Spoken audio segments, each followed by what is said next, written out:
rise to extend my condolences to the family of former Prime Minister Abe Shinzo, to his party, his parliament and to the people of Japan. And I congratulate the member for Sturt on such a fine condolence speech.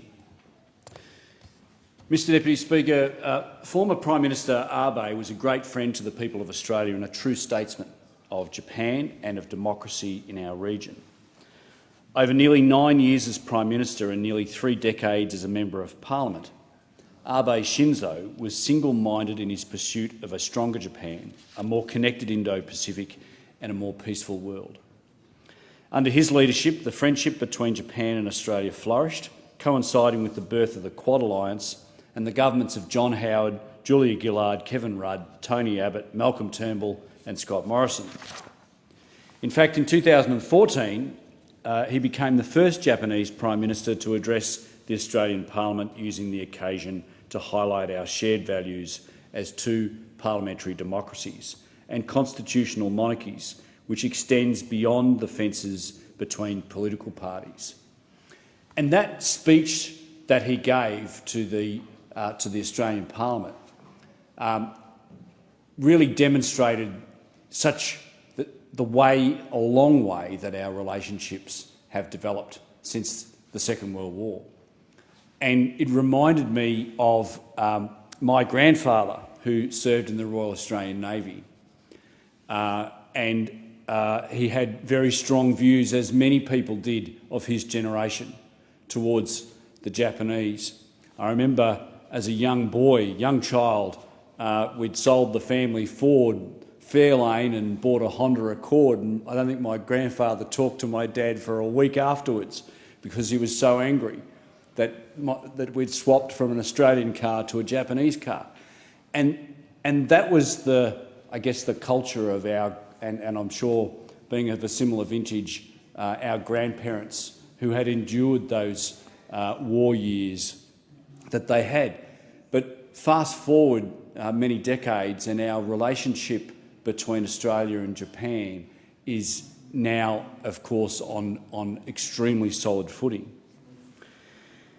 Mr Deputy Speaker, during his leadership, former Prime Minister Abe steered the Japan-Australia Economic Partnership Agreement launched by John Howard and concluded by Malcolm Turnbull. 65 years after former Prime Minister Abe's grandfather concluded the Japan-Australia Agreement on Commerce with Robert Menzies, Japan remains Australia's third largest trading partner, second largest export market and second largest source of foreign direct investment. This economic relationship, as well as our strong academic, sporting and cultural exchange, is testament to a deep and mature partnership which stands Australians and their businesses in good stead. Prime Minister Abe was also instrumental in realising the Trans-Pacific Partnership in the wake of growing populism on the left and the right and in the face of protectionism. His approach to economic leadership in Japan and in the global economy was so remarkable that Abenomics has joined Thatcherism and Reaganomics as a well-known political eponym. His 3 so-called arrows of monetary easing in fiscal stimulus and structural reforms, reflation, spending and growth have widely been lauded as a stroke of economic genius in the face of global and domestic financial pressures. Prime Minister Abe believed, and I quote, "A robust economy is a source of national strength for Japan." And a stronger Japan is very good news for democracies in the Indo-Pacific.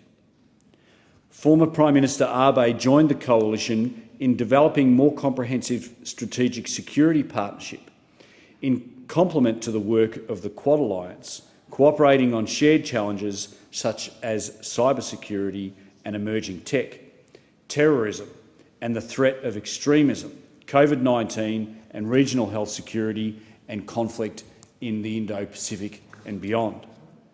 He began to change the way Japan and its self-defence forces engaged in collective security overseas, and in so doing made clear that Japan would back her allies. And he didn't shy away from the mounting global pressures which threatened his pursuit of a free and open Indo-Pacific. He contended with an increasingly more belligerent China, intent on impinging Japanese territorial sovereignty.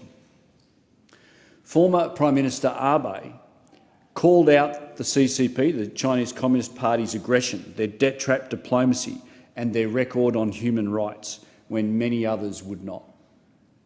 He defended the rights of Tibetans and Hong Kongers to self-determination. He grappled with a malicious dictator in North Korea. He resumed relations with Russia after centuries of conflict in the pursuit of a lasting peace. And he acknowledged the role of Japan as an economic power to assert its moral power as well in responding to regional health concerns like Ebola and COVID-19. Prime Minister Abe demonstrated that he was prepared to take up the fight to those who would threaten peace and stability in the region and Japan's territorial sovereignty. He also showed that through strong economic leadership and a single-minded devotion to do what is right, a leader can transform a nation in the wake of all kinds of trials. Conviction like this, Mr Deputy Speaker, is rare in politics in the modern era. But that conviction cost him his job in 2007 in a period of what Japan endured as a revolving door of politics. And it means that he saw off his fair share of political, economic and indeed health challenges. Mr Deputy Speaker, there's a famous Japanese proverb, Nana korobi ya okai, which means fall down 7 times, get up 8. Prime Minister Abe put it this way: our predecessors overcame many troubles and much suffering, but each time got back up stronger than before. Prime Minister Abe's story of conviction over convenience, of integrity over expedience, and of resilience in the wake of grave and near insurmountable challenges.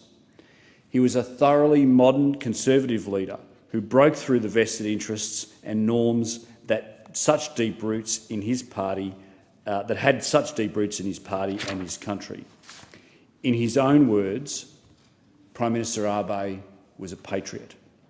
He didn't back down when totalitarian dictators and ideologues challenged him one way or the other. He was a true conviction politician and a true friend and ally of the Australian people. May he rest in peace.